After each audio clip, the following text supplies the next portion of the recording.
Hello, 22 Tony here with another discussion on collecting vintage and antique ammo. I started collecting ammo several years ago, and I started with 22 boxes. One of my previous videos explains how and why I got started collecting 22 boxes, but that's not today's discussion. Today I was thinking a little bit about how collections tend to evolve. And not just ammunition collections, collections of pretty much anything. People tend to expand and grow their collections and sometimes change their focus. Well, my main focus is still the 22 boxes, and here's just a few examples of the boxes that I've collected over the past few years. But my collections have evolved as well. Previous video I mentioned that I came into a sizable collection of different caliber rimfires, and even though those cartridges are very interesting and I'll keep those as part of my collection, I don't really plan on focusing on that area of collecting. My main focus is going to stay on the 22 boxes. That's what I'm interested in. But I got to thinking, part of collecting those boxes, I've come across a lot of different areas of collecting as well. And one of the things that I was thinking of a few weeks ago was the history of the 22 rimfire. And in order to kind of visualize that and help explain to others the history of the 22 rimfire, I put together a little Riker mount here with a little bit of a history. I've got everything from the tiny little 22 BB cap up to the modern 22 Magnum. So this is just one way of displaying a collection. This is a relatively small space. You don't need a lot of area to put together a little collection like this. It gives you something to think about. It's full of history, and gave me hours of time and energy putting this together and doing the history and the research, and it was well worth the time to me. But then I got thinking, other collectors choose to collect things for a variety of reasons. And recently I came across something that probably most of us don't think about as a collectible item, but it very well could be. I came across the little 25 automatic. I actually don't own a 25 automatic handgun, but I ended up with a couple of boxes of ammo here. Now this isn't something that I plan on collecting, but I got to thinking about it. Is this something somebody else might collect? Well, I wanted to compare it to a couple of different cartridges. When I set it next to the 22 long rifle, they're very similar.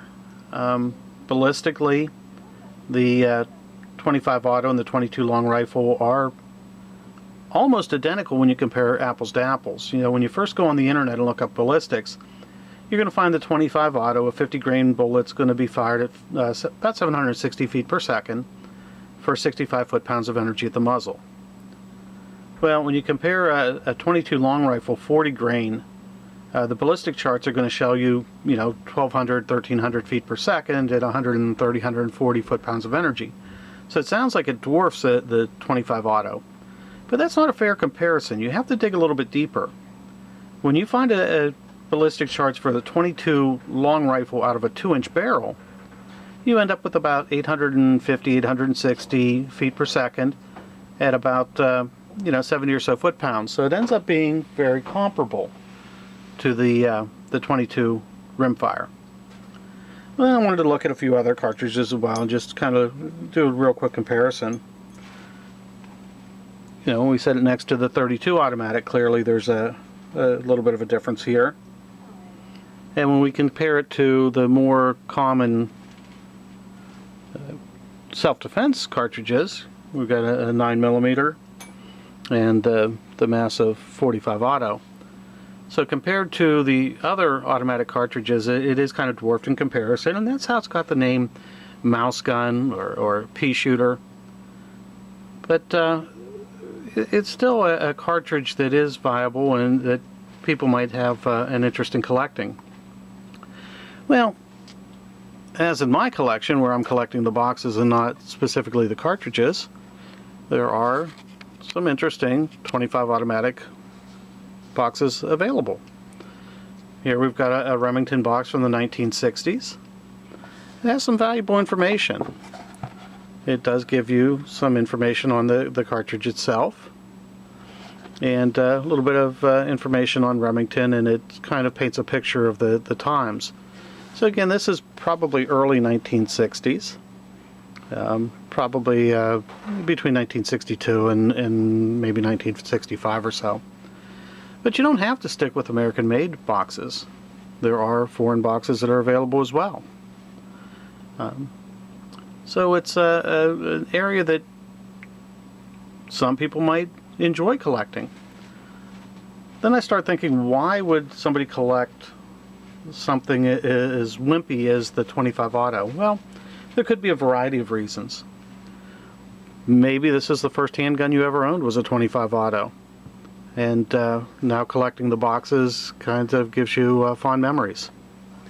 Maybe you just don't have the room for a collection of 45 automatic boxes. 45 Auto box is probably going to take up twice as much room as a little 25. So you could put together a nice display if you have limited space.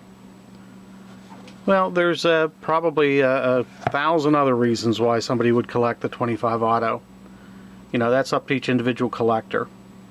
I just wanted to give you something to think about, that sometimes thinking outside the box, you know, the 22s and the Civil-Wear rimfires aren't the only things to collect. There are other collectors out there, collectibles out there.